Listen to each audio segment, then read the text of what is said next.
اور خاص طور پر اگر اللہ سبحانہ و تعالیٰ آپ کو نیک والد دے دیں، آپ کو نیک والدہ دے دیں، آپ کو نیک زوج دے دیں، آپ کو نیک اولاد دے دیں، تو میں کہتی ہوں ایسے شخص تو دن رات بھی سجدے میں رہے تو اللہ کا دیا ہوا ادا نہیں کر سکتے۔ تو یہاں پر دیکھیں اس کا ساتھی نیک تھا، بڑے ہی یہ تکبر میں تھا اپنے باغ کے اوپر، اپنے پھل کے اوپر، اور یہ کہتا ہے مجھے نہیں لگتا کہ قیامت آئے گی، اور کہتا ہے آ بھی گئی تو اللہ نے مجھے دنیا میں دیا وہاں پر بھی دے دے گا۔ ساتھی نے اسے کیا کہا؟ وہ کہہ رہا ہے کہ تو اس ذات کے ساتھ کفر کرتا ہے جس نے تجھے مٹی سے پیدا کیا، پھر نطفے سے، پھر تجھے ٹھیک پورا مرد بنایا، لیکن میں تو یہ عقیدہ رکھتا ہوں کہ وہ اللہ ہی میرا رب ہے اور میں اپنے رب کے ساتھ کسی کو بھی شریک نہیں کرتا۔ غور سے سن لیجئے، اور جب تو اپنے باغ میں داخل ہوا تو نے کیوں نہ کہا ماشاء اللہ لا قوت الا باللہ، جو اللہ نے چاہا کوئی قوت نہیں مگر اللہ کی مدد سے۔ تو جب بھی اللہ سبحانہ و تعالیٰ کی نعمتیں دیکھا کرے، آپ دیکھیں ہم نے ابھی تک یہ بات نہیں کی، ہم نے ابھی تک یہ بات کی ہے کہ جس وقت شام میں ہمارے دسترخوان لگے تو ہم کیا کہیں؟ شکر الحمدللہ۔ آج اپنے دسترخوان کو دیکھ کر 10 طرح کی اس میں اگر چیزیں پڑی ہوئی ہیں، اپنے دسترخوان کو دیکھ کر کیا کہنا ہے؟ ماشاءاللہ لا قوت الا باللہ۔ آج یہ بھی کہنا ہے، تو ہم جب یہ بات کہیں گے انشاءاللہ اللہ سبحانہ و تعالی ہماری اپنی نظر سے بھی اس دسترخوان کو بچا لیں گے۔ اللہ یہ کہ آپ دیکھیں ادھر دسترخوان لگتے ہیں، ادھر عین دعاؤں کا ہمارا ٹائم ہوتا ہے، ادھر ہم ٹک ٹاک پر ڈالنا شروع کر دیتے ہیں، آج میں نے یہ بنا لیا، میرا دسترخوان ایسا اور ویسا۔ ہمیں کیا کرنے کے لیے کہا گیا؟ اپنے دسترخوانوں کو بھی ماشاءاللہ کہیں، اپنے بچوں کو بھی ماشاءاللہ کہیں۔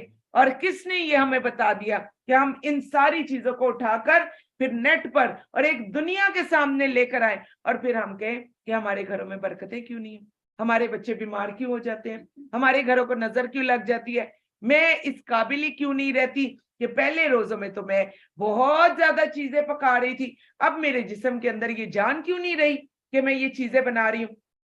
ایک دفعہ میں اقبال سلفی صاحب، بڑے مشہور نام ہے ہمارے ملک کا، تو میں ان کی ایک ویڈیو دیکھ رہی تھی، تو وہ اپنی ویڈیو میں بتا رہے تھے کہ وہ کہتے ہیں کہ ایک خاتون میرے پاس آئیں۔ اب ذرا غور سے سن لیں، ہر وہ شخص جس کو نیٹ پر ویڈیوز ڈالنے کا بڑا شوق ہے، جس کو بڑا شوق چڑھا ہوتا ہے کہ میری ایک ایک چیز، میرا بچہ اگر اتنی سی منی سی ٹرافی لایا تو وہ بھی لگی ہوئی ہونی چاہیے سٹیٹس پر، اور اگر بڑی چیز لایا وہ بھی لگی ہونی چاہیے۔ پھر ہم کہتے ہیں ہائے پچھلے سال تو بڑا لائق تھا، پتہ نہیں اب کیا ہو گیا، پڑھنے کی طرف ہی نہیں آتا۔ تو اقبال سلفی صاحب جو تھے وہ کہتے ہیں کہ میرے پاس ایک عورت آئی اور اس کے ہاتھ جو تھے وہ کہتے گلتے چلے جا رہے تھے، کہتے انگلیاں پوری کی پوری گل چکی ہوئی تھی اور پیچھے ہاتھ، اور سعودی عرب کی وہ خاتون تھی، اور وہ سعودی عرب سے اسپیشل سلفی صاحب کے لیے وہ پاکستان آئی کہ وہ پوری دنیا سے علاج کروا کر آ چکی ہوئی تھی، اور ہاتھ جو تھے اس کے بچتے نہیں تھے، بس علاج کرواتی تھی، کچھ دن ٹھیک رہتی تھی، انگلیاں پھر گلنا شروع ہو جاتی تھی، پھر علاج کرواتی تھی، پھر گلنا شروع ہو جاتی تھی۔ وہ کہتے ہیں سلفی صاحب کے پاس تھوڑا عرصہ رہی، وہ یہ کم از کم یہ 7 دن کا علاج کرتے ہیں۔ جس وقت ان کا علاج شروع ہوا تو پتہ چلا کہ شدید نظر بندی، اور نظر بندی بھی کیسے کہ اس خاتون نے اپنے ہاتھ سے پلاؤ بنا کر کہیں پر کسی محفل میں بھیجا تھا، اور اس محفل میں وہ اس قدر شوق سے کھایا گیا، اس عورت کو کسی نے نہیں دیکھا تھا، ان ہاتھوں کو کسی نے نہیں دیکھا تھا، صرف اور صرف اس کا کھانا جو آگے گیا ہوا تھا، اور اس کھانے کی وجہ سے لوگوں نے جب وہ کھانا کھایا تو لوگوں نے اتنی اتنی اتنی تعریفیں کی کہ اللہ جانتا ہے کہ اسی میں سے کس کی نظر لگی کہ وہ عورت ان ہاتھوں سے دوبارہ وہ پکانے سے ہی محروم ہو گئی۔ آپ کو بھی اس پر ایک چیز بتاؤں کہ ایک شخص تھا، میں ابھی کل پرسوں ہی پڑھ رہی تھی، جی فوراً دعائیں پڑھ لینی چاہیے، جی بالکل، جی تو دیکھیں نظر تو ایسی چیز ہے، تو ہم کہاں سے ہمیں مل گئی؟ تو فوراً اپنی چیز کو بھی ماشاءاللہ لا قوت الا باللہ، فوراً ہم نے بھی پڑھنا ہے، پھر ان کا علاج ہوا اور اس کے بعد جا کر وہ خاتون کہیں ٹھیک ہوئی۔ تو آپ یہ دیکھیں کہ بعض اوقات ضروری نہیں ہے کہ آپ سامنے ہوں کہ یہ بھلے میں نے بنائے، یہ سوئیاں میں نے بنائی، یہ سموسے میں نے بنائے، اور ایک ایک چیز لا کر نیٹ پر، پتہ نہیں مجھے لگتا ہے، مجھے تو ایسے لگتا ہے کہ ہم سب علم نہیں ہے نا ہمارے اندر، تو کس چیز سے مشہور ہو؟ تو ان فضولیات سے پھر ہم مشہور ہوتے ہیں۔ تو آپ یہ دیکھیں، یہ جو میں نے ابھی کی یہ آپ کو یہ بات بتائی ہے، اگر آپ چاہیں تو نیٹ پر ابھی بھی وہ ویڈیو موجود ہے، اگر مجھے یہ ملی تو آپ سب کو میں لنک بھیجوں گی، خود اپنے کانوں سے سنیں اور اپنا شرح صدر کریں کہ آپ دیکھیں کہ اس طرح سے بھی نظر لگ جاتی ہے۔ تو اللہ سبحانہ و تعالیٰ سے ہمیشہ اپنے مال کے لیے، اپنی اولاد کے لیے، اپنے گھر والوں کے لیے، اپنے بچوں کے لیے، اپنے شوہر کے لیے، ہر ایک کے لیے ہر وقت دعا کیا کرے۔ گھر میں کوئی چیز اچھی لگا کرے، فوراً دعا کر لیا کرے۔ میں کل پرسوں بھی ایک چیز دیکھ رہی تھی، ایک بہت بڑے بزرگ ہیں سعودی عرب میں، اور وہ فتاوی کمیٹی میں بڑے وہ بھی ہیں، وہاں کے مفتی بھی ہیں۔ ان کا میں پرسوں پڑھ رہی تھی، وہ کہہ رہے تھے کہ ایک شخص تھا، وہ کہتا ہے کہ میں نے گھر سے نکلنا چھوڑ دیا۔ آپ دیکھیں، یہ تو اللہ سبحانہ و تعالیٰ نے یہ زہر کسی نہ کسی کی آنکھ کے اندر ہی رکھ دیا ہوتا ہے، اور بعض دفعہ اس بیچارے کو خود بھی نہیں پتا ہوتا۔ تو وہ بتا رہے تھے کہ وہ شخص، اس نے مجھے بڑا رو کے کال کی کہ میں اتنا پریشان ہوں کہ جب بھی مجھے کوئی چیز اچھی لگتی ہے تو میری آنکھوں کے، میری نظروں کے سامنے وہ چیز تباہ و برباد ہو کر رہ جاتی ہے۔ وہ کہتے ہیں کہ ابھی تک تو سارا معاملہ ٹھیک چل رہا تھا، میں بڑا کم گھر سے نکلتا تھا، کسی میں گاڑی کو دیکھ لیتا تھا، گاڑی کا کوئی نہ کوئی نقصان ہو جاتا تھا، میں چلتے چلتے گھر کی کوئی چیز دیکھ لیتا تھا، وہ چیز ٹوٹ جاتی تھی۔ یہ سچا واقعہ آپ کو بتا رہی ہوں۔ اور پھر وہ کہتے ہیں کہ میں آپ کے پاس آج اس لیے آیا ہوں، رو کے کہتے ہیں وہ پہنچے، میں اس لیے آیا ہوں کہ باقی سارے معاملے تو ایک طرف، کہتے ہیں میں ایئرپورٹ کے لاؤنج میں بیٹھا ہوا تھا اور باہر میں نے ایک نوجوان کو دیکھا، ابھی کہتے ہیں میں اندر نہیں گیا، اور کہتا ہے ابھی میں نے باہر شیشے سے ایک نوجوان کو دیکھا گاڑی میں بیٹھا ہوا، کہتا ہے بڑا خوبصورت نوجوان اور بڑی خوبصورت گاڑی میں بیٹھا ہوا، کہتا ہے میری نظر پڑی ہے نوجوان کے اوپر، اور میں نے کہا واہ کیا پیارا نوجوان ہے، اور میں نے بس اتنا میرا کہنا تھا کہ نوجوان کہتا ہے کوئی گاڑی جو تھی، کوئی ایکسیلیٹر وہ نہیں تھا کہ بھئی وہ تیزی سے چلاتا، کہتا ہے نہیں سمجھ آئی، میرا اتنا سا کہنا تھا کہ گاڑی تیزی سے چلی ہے اور گاڑی نے 8 جو ہیں وہ کلا بازیاں کھائیں، الٹی ہوئی گاڑی، اور کہتا ہے کہ جس وقت تک گاڑی بھی وہ کہتے ہیں ٹوٹ گئی، اور جس وقت تک نوجوان کو نکالا تو وہ آخری سانسیں دے چکا ہوا تھا۔ تو وہ شخص کہتا ہے وہ اس لیے تڑپ کے رو رہا تھا۔ اب دیکھیں، ہم اپنے بچوں کو بھی نکال دیتے ہیں خوبصورت، خود بھی دیکھ رہے ہوتے ہیں ماشاءاللہ میرا بیٹا اتنا بڑا، ماشاءاللہ تو اپنے بچوں کے لیے کسی کے لیے تو کہنے کی جرت ہی ہمیں نہیں ہوتی، ہم کہتے ہیں ہائے بڑا ہو گیا۔ ہر چیز میں ہائے ڈالنا ہمیں بہت ضروری ہوتا ہے، ہائے یہ اتنا بڑا ہو گیا، ہائے تم نے اتنا بڑا گھر لے لیا، ہائے تمہارے گھر میں یہ ہے، یہ ہائے ہائے ہمیں کہاں سے جو ہے وہ عادت پڑ گئی۔ تو آپ یہ دیکھیں کہ وہ اتنی بری طرح وہ شخص رو رہا تھا، تو ان کو جو مفتی صاحب نے بتایا، وہی جو فتاوی کمیٹی کے جو ممبر ہے، انہوں نے پھر کہا کہ میں نے اس کو صرف یہ کہا کہ آج سے تم نے اپنے ہاتھ کو بھی دیکھنا ہے، تو ماشاءاللہ لا قوت الا باللہ۔ تو آج اللہ سبحانہ و تعالیٰ دیکھیں سورۃ کہف میں کتنے سبق ہمیں دیتے چلے جا رہے ہیں، اور نظر بندی ایک چیز ذہن میں رکھیں، یہ جو آنکھ کا زہر ہے یہ اتنا خوفناک ہے کہ اللہ کے نبی صلی اللہ علیہ وسلم نے فرمایا کہ اونٹ کو ہانڈی میں اور بندے کو قبرستان پہنچا دیتا ہے۔ تو اپنے بچوں کو، اپنے گھر والوں کو پروٹیکٹ کرے، کس کے ساتھ؟ اس طریقے کے ساتھ جو اللہ سبحانہ و تعالیٰ نے ہمیں بتا دیا۔ اس لیے اس آیت کو انڈر لائن کرے، اور بلکہ یہ آیت لکھی ہوئی ہمارے گھر میں کہیں نہ کہیں ہونی چاہیے، تاکہ ہمیں ماشاءاللہ کہنے کی عادت ہر وقت ہو، اور ہم ہر چیز کو دیکھتے ہوئے ماشاءاللہ لا قوت الا باللہ ضرور کہیں۔ اب دیکھیں، ایسے نہیں ہمیں کہنا چاہیے، نہیں آپ دیکھیں نا، ہمیں کیا پتا کہ اللہ سبحانہ و تعالیٰ نے کس چیز میں خیر رکھی ہے، کس میں وہ ہے، اور یہ تو میں تو ان چیزوں کو نہیں مانتی، کیونکہ نبی پاک صلی اللہ علیہ وسلم نے نہیں کہا تو پھر یہ ہماری طرف سے ایک طرح سے توہمات بھی ہوتی ہیں کہ یہ کالی زبان ہے. دیکھیں بعض دفعہ کبھی آپ اپنی زبان پر بھی دیکھیں تو سائڈ پر یا ادھر ادھر کہیں نہ کہیں کوئی کالے نقطے آ جاتے ہیں, جی آ جاتے ہیں. تو بعض دفعہ جو ہارٹ پیشنٹ ہوتے ہیں بہت زیادہ, تو ہارٹ پیشنٹ کا کیونکہ بلڈ جو ہے وہ پمپ نہیں کرتا, پوری باڈی میں نہیں جاتا, تو بعض دفعہ ان کی بھی زبانیں جو ہے وہ ہو جاتی ہیں. بعض دفعہ آپ اگر ہیپاٹائٹس بی اور سی کے اگر آپ پیشنٹ دیکھیں تو وہ سر سے لے کر پاؤں تک اور زبان بھی کالی ہوتی ہے. تو ہم یہ کہیں کہ ان کی زبان نہیں, جیسا گمان کریں گے اللہ سبحانہ وتعالی ویسا آئے گا. تو جب نبی پاک صلی اللہ علیہ وسلم نے ہمیں یہ کالی زبان کے بارے میں نہیں بتایا ہے تو ہم اس پر زبان نہیں کھولیں گے. یہ کالی زبان کون کہتے ہیں؟ ہندو کہتے ہیں. نبی نہیں, ہمیں نبی نے نہیں بتایا, یہ ہندو بتاتے ہیں ہمیں. تو آپ دیکھ لیں, اللہ نہ کرے, اللہ نہ کرے آپ ان لوگوں کو بھی دیکھ لیں, اللہ نہ کرے اگر کسی کو ہیپاٹائٹس اے بھی ہوا ہو, جسے آپ ہلکا پھلکا یرکان کہتے ہیں, اگر کسی کو وہ بھی ہوا ہو نا, آپ دیکھیں اس کی زبان کی بھی جو رگیں ہوتی ہیں نا وہ بلیک ہو جاتی ہیں. ہوتی وہ ڈارک بلو ہے لیکن وہ بلیکش مائل ہوتی ہیں, تو وہ آپ کو لگتا ہے کہ زبان کالی ہے.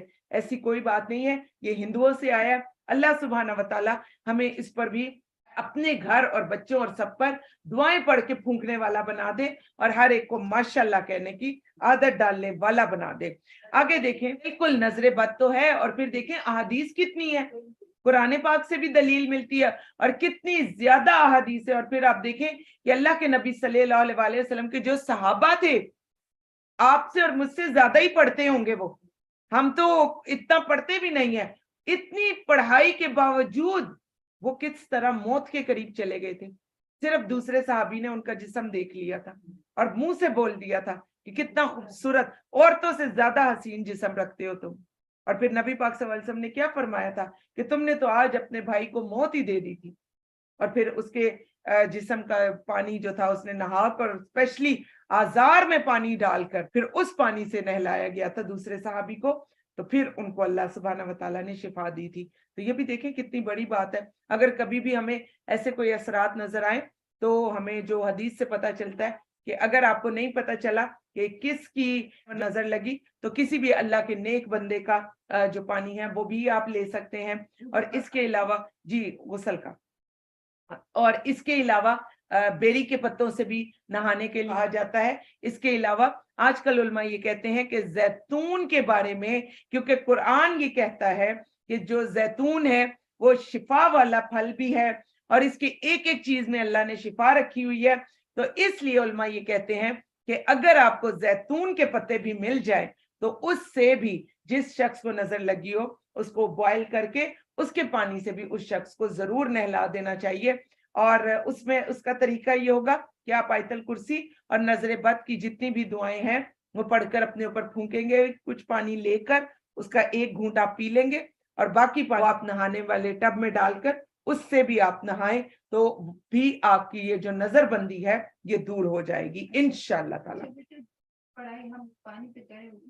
نہیں, پانی کو پڑھنے کا نہیں میں نے آپ کو کہا, میں نے آپ سے کہا جو پینے والا پانی ہے نا اس پر آپ پڑھ کر, اور باقی پانی جو ہے مطلب جو ابلا ہوا پانی ہے وہ آپ اس میں ڈال دیجئے گا. ٹھیک ہے, چلے آگے دیکھ لیتے ہیں.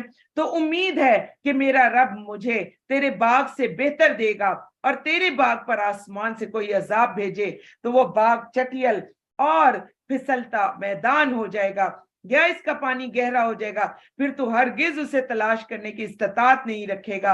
اور اس کا پھل گھیر لیا, تباہ کر دیا گیا, پھر وہ ایسے ہو گیا کہ اس مال پر اپنی ہتھیلیاں ملتا تھا. کیا وجہ ہوئی تھی کہ اس نے ماشاءاللہ لا قوت الا باللہ نہیں کہا تھا, اپنی ہی نظر اپنے باغ کو لگا دی تھی اور جو اس نے اس پر خرچ کیا تھا.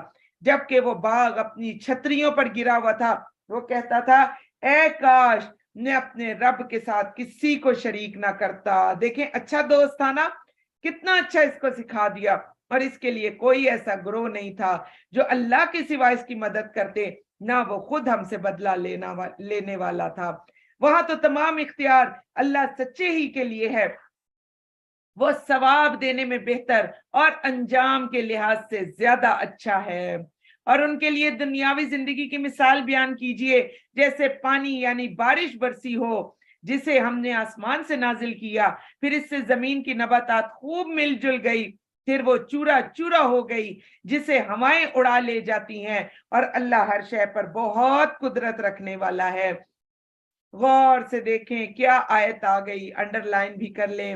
مال اور بیٹے تو دنیاوی زندگی کی زینت ہے، آپ کے رب کے پاس باقی رہنے والی کیا ہیں؟ نیکیاں ہیں، جو آپ لوگ بھاگتے ہیں، دوڑتے ہیں، قرآن پڑھتے ہیں، صدقہ کرتے ہیں، خیرات کرتے ہیں، وہی نیکیاں ہیں، وہی ثواب میں بہتر، امید لگانے کے اعتبار سے بھی بہتر ہیں۔ جس دن ہم پہاڑوں کو چلائیں گے اور آپ زمین کو صاف کھلی میدان کی طرح دیکھیں گے، ہم ان کو اکٹھا کریں گے، چنانچہ ہم ان میں سے کسی کو بھی نہیں چھوڑیں گے، اور وہ آپ کے رب کے سامنے سب بستہ پیش کیے جائیں گے، کہا جائے گا یقیناً تم ہمارے پاس ایسے ہی آئے ہو نا جیسے ہم نے تمہیں پہلی بار پیدا کیا تھا، بلکہ تم سمجھتے تھے کہ ہم تمہارے لیے وعدے کا کوئی وقت مقرر نہیں کریں گے۔ ہر ایک کا نامہ مال سامنے رکھ دیا جائے گا، پھر آپ مجرموں کو دیکھیں گے کہ وہ اس کے تحریر سے ڈر رہے ہوں گے، وہ کہیں گے ہائے ہماری کمبختی، کیسا ہے یہ عمل نامہ جو نہیں چھوڑا کسی چھوٹے اور نہ کسی بڑے عمل کو، مگر اس نے اسے شمار کر رکھا ہے۔ انہوں نے جو عمل کیے تھے وہ حاضر پائیں گے، اور آپ کا رب کسی پر بھی ظلم نہیں کرے گا۔ اور جب ہم نے فرشتوں سے کہا تم آدم کو سجدہ کرو، تو ابلیس کے سوا سب نے سجدہ کیا، اور وہ جنوں میں سے تھا۔ تو یہاں سے پتہ چلتا ہے ابلیس کون ہے؟ ابلیس جن ہے۔ چنانچہ اس نے اپنے رب کے حکم کی نافرمانی کی۔ کیا پھر ابھی تم مجھے چھوڑ کر اسے اور اس کی اولاد کو دوست بناتے ہو؟ اللہ سبحانہ و تعالیٰ سوال کر رہے ہیں، ساتھ ساتھ جواب دیں، جبکہ وہ تمہارے دشمن ہیں۔ وہ شیطان ظالموں کے لیے بطور بدل برا ہے۔ ہم نے انہیں نہ آسمان اور نہ زمین پیدا کرنے میں گواہ حاضر کیا، اور نہ خود ان کے پیدا کرنے میں، اور میں گمراہ کرنے والوں کو بازو یعنی مددگار بنانے والا نہیں۔ اور جس دن وہ اللہ کہے گا پکارو میرے شریکوں کو جنہیں تم میرا شریک سمجھتے تھے، پھر وہ انہیں پکاریں گے مگر وہ انہیں کوئی جواب نہیں دیں گے، اور ہم ان کے درمیان ہلاکت گاہ بنا دیں گے۔ اور مجرم آگ دیکھیں گے تو یقین کریں گے کہ بے شک وہ اس میں گرنے والے ہیں، اور وہ اس سے پھرنے کی کوئی جگہ نہیں پائیں گے۔ ہم نے اس قرآن میں لوگوں کے لیے پھیر پھیر کر ہر قسم کی مثال بیان کی ہے۔ انسان تمام چیزوں سے زیادہ جھگڑالو ہے، اور لوگوں کو ایمان لانے سے نہیں روکا جب ان کے پاس ہدایت آ گئی، اور اپنے رب سے استغفار کرنے سے، مگر اس بات نے کہ وہ چاہتے ہیں کہ انہیں پہلے لوگوں کا سا معاملہ پیش آ جائے، یا ان پر عذاب بالکل سامنے آ جائے۔ اور ہم رسولوں کو نہیں بھیجتے مگر لوگوں کو خوشخبری دینے والے اور ڈرانے والے، اور کافر لوگ تو باطل طریقے سے ہی جھگڑتے ہیں تاکہ ان کے ساتھ حق کو باطل کر دیں۔ انہوں نے ہماری آیات کو اور جس چیز سے ڈرائے گئے تھے اس کو مذاق بنا لیا۔ اور اس سے زیادہ ظالم کون ہے جسے اس کے رب کی آیات سے نصیحت کی جائے اور وہ اس سے منہ موڑ لے، اور جو کچھ اس کے دونوں ہاتھوں نے آگے بھیجا اسے بھول جائے۔ بے شک ہم نے ان کے دلوں پر پردے ڈال دیے ہیں، اور اس سے کہ وہ قرآن کو سمجھے۔ غور سے سن لیں، اگر کوئی قرآن پاک سننے اور سنانے کی طرف نہیں آ رہا تو اللہ سبحانہ و تعالیٰ نے اس کو بار بار اس کو موقع دیا، اور پھر بھی اس نے اس موقع کو حاصل نہیں کیا، تو پھر اللہ تعالیٰ نے کیا کر دیا؟ اللہ تعالیٰ نے ان کے دلوں کے اوپر پردے ڈال دیے، اور قرآن کو وہ سمجھے، ان کے کانوں میں گرانی ڈال دی، بھاری ہو جاتے ہیں ان کے کان، اور اگر آپ انہیں ہدایت کی طرف بلائیں تو وہ ہرگز ہدایت نہ پائیں گے، کبھی بھی نہیں پائیں گے۔ استغفر اللہ، استغفر اللہ، استغفر اللہ۔ اذن ابدا کی بات ہو رہی ہے۔ اللہ سبحانہ و تعالیٰ بعض لوگوں سے کتنا شدید ناراض ہو جاتے ہیں۔ آپ دیکھیں بار بار ایک بندے کو اللہ سبحانہ و تعالیٰ ہدایت بھیج رہے ہیں، اے بندے باز آ جا، اے بندے باز آ جا، اے بندے باز آ جا۔ اور آج اللہ سبحانہ و تعالیٰ کا انداز کس قدر خوفناک ہو گیا ہے۔ پہلے کہہ رہے گرانی ڈال دی، پھر کہہ رہے وہ سمجھیں گے نہیں اس قرآن کو، اور پھر کہہ رہے کبھی بھی نہیں سمجھیں گے۔